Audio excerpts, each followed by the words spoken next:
বাইরে অনেক বৃষ্টি হচ্ছে আর আমি বৃষ্টিতে রান্না করতেছি খিচুড়ি। বৃষ্টির দিনে খিচুড়ি খেতে অনেক মজা, তাই না? ভালো করে মশলাটা কষিয়ে নিচ্ছি। বৃষ্টির দিনে কার কার খিচুড়ি খেতে ভালো লাগে কমেন্ট করো। এবার মাংসটা দিয়ে দিলাম। মাংসটা দেওয়ার পর এটা ভালো করে রান্না করে নিতে হবে।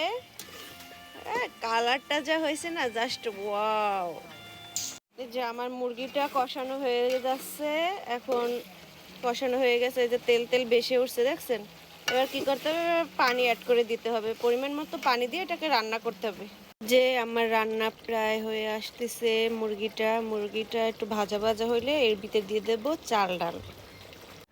এই যে আমার খিচুড়ি ডান দেখেন কত সুন্দর হয়েছে। যে পেঁয়াজ নিলাম, কাঁচামরিচ নিলাম।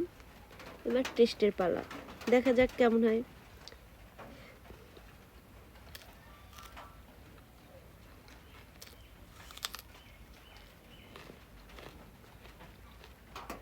আমার নিজের বলে বলছি না, আসলেই মজা হয়েছে। আমার মুরগিটা রান্না হয়ে গেছে। এবার আমি দিয়ে দেব পোলাও চাল আর ডাল। এটা দিয়ে ভালো করে ভেজে নিতে হবে।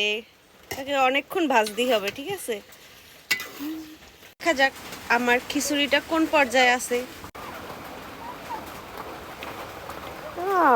এবার একটু নাড়াচাড়া দিয়ে নেব। এখানে রেখে একটু নাড়াচাড়া দিয়ে নিই। দেখছেন একটু ঝাল বেশি খাই, এই জন্য একটু লাল বেশি।